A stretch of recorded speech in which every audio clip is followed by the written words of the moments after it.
Bon, midi, presque midi, il est 10h18. Donc, on dit parfois, on va juste donner la preuve là, de l'endroit. Je suis à la capitale de Québec. Présentement, à la télévision, donc, tu as la preuve de l'endroit avec une petite vue de dehors. Là. Oups, comme ça, dans la cour du bloc qui appartient à deux policiers, Stéphane Ferland puis Jean-Philippe Pichette. Oui, ça fait au-dessus de 20 ans. Donc, salut Montréal, j'espère que ça va bien.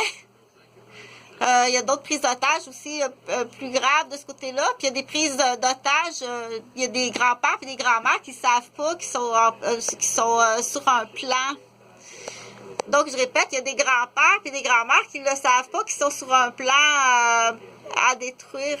Je l'ai expliqué souvent. Cacher le décès d'un enfant, là, c'est vraiment grave. Qui va cacher le décès d'un enfant? C'est quelqu'un qui est tenu responsable criminel. Cacher le décès d'un enfant, là, c'est parce que ça prend toute une raison, parce qu'on le dit, hein? Oh non, ouais, c'est pas vrai. Donc, je parle pas de moi, là. Il y a personne qui est décédé dans mon entourage. Donc, à qui on va vouloir cacher le décès? Les premières personnes à côté, là, bien entendu, ça va être le conjoint, s'il y a un conjoint qui est pas là. Ça va être les grands-parents. Donc, il va y avoir ce qu'on appelle un espace-temps, là. Ben, qu'est-ce qui arrive? Donc, Frank, il nous appelle pas. Qu'est-ce qui se passe? Ça fait longtemps qu'on vous a pas vu. Donc, les grands-parents, grand-papa et grand-maman, ils vont être sur un plan d'exécution. Ou il faut pas que ça se sache, parce que bien entendu, la mort d'un enfant, là, c'est grave. Puis en kidnapper un pour le remplacer. Là, le plan marbre en dessous, c'est autre chose, là. Ça fait beaucoup sur la même vidéo à comprendre, mais c'est peut-être pas un accident. C'est peut-être faire rentrer de l'argent. Ça peut être faire rentrer de l'argent, là, avec l'enfant kidnappé. Donc, bien entendu, c'est de la très, très haute criminalité. Mais quand c'est un accident, faire cacher le décès d'un enfant,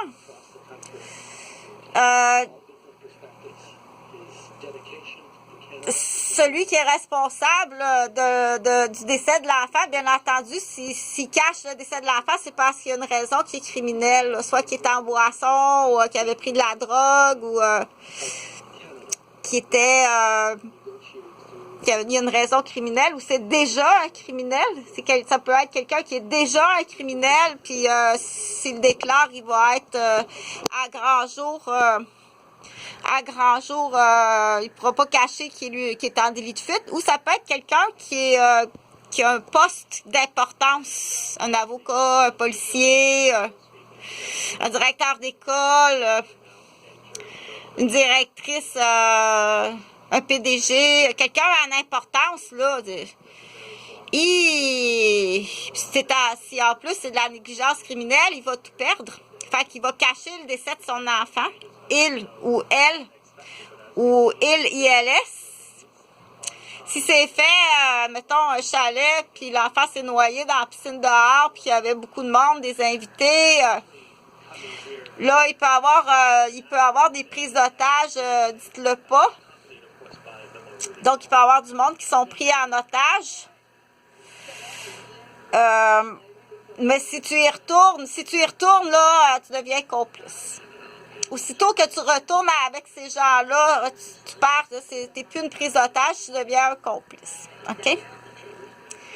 T'es retourné fêter avec un assassin qui a kidnappé un enfant, puis qui lui cache à ses grands-parents, puis à sa femme, à sa voisine, le professeur de ballet, toutes les petites amies du professeur de ballet, les amis à la garderie.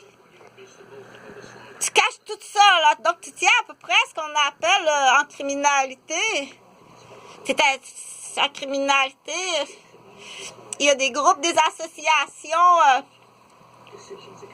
de parents indignes. Je trouve pas ça drôle. Pas à tout. Il faut vraiment être rendu très intoxiqué, puis rendu là pour rire, en faire une joke. Tu fais une joke avec ça. C'est très québécois, là. C'est très québécois. Donc, je vais chevaucher un autre sujet à partir de là. Parce que les deux se chevauchent très souvent, là. Il peut avoir aussi l'avocat du diable qui peut essayer de préparer une fausse scène de crime. Ils vont prendre l'enfant. Très souvent, ils vont aller le porter dans le jardin des grands-parents pour que ça passe sur leur dos. Donc, c'est assez sale, hein? C'est pas mal sale. Fait qu'ils vont monter une scène de crime là, chez grand-papa puis grand-maman. Pas mal sale. Ou dans le jardin d'un camp de jour, là, dans une petite ville. Là, dans le jardin du camp de jour, ils ont pogné Panique à la ville, puis il est mort dans un camp de jour. Ils ont pogné Panique à la ville, puis ils l'ont remplacé. Ni un ni l'autre des parents le savent, c'est la ville qui est responsable. Donc là, je vais passer rapidement à un autre sujet là, parce que je vais parler comment tu vois la vie. Là, comment tu vois la vie. Là, c'est un autre sujet complètement, là, mais j'ai trouvé bien des billes dans tes yeux, OK? Aussitôt que Ring My Bell, sa maladie mentale, on peut penser que c'est lui ici, là, OK? Aussitôt que tu ring la belle, sa maladie mentale, c'est sûr que les grands-parents, là... Hey, ma belle-mère, c'est une calice de chienne, une calice de conne. Fait que là, il va... Tu comprends comment vous êtes en danger? Vous êtes vraiment très, très en danger. Puis vous allez être manipulé, là. Donc, c'est des divisions de famille, là, comme dans l'autre vidéo. Qu'est-ce que j'expliquais? T'as pas idée à quel point il va manipuler tout le monde pour pas aller en prison. Tu veux pas aller en prison? Ben, voyons. Donc, comment tu vois ça? C'est de la criminalité, OK? Moi, je sais, là, quand tu t'essayes de sortir une bille ici, là, t'essayes de sortir une bille d'une grand-mère ou du professeur de danse, de petit ballet, parce que là, c'est sûr qu'ils s'en sont aperçus, ils ont 4 ans, 5 ans, ou la voisine d'à côté, les grands-parents, la directrice du CPE, donc tu tiens beaucoup de monde en otage. Joke pas avec ses menaces, il joke pas lui, là, OK? Il joke pas à tout, là. Donc, là, je vais closer la vidéo avec vous voulez être veuve? Ah ouais, votre mari est ben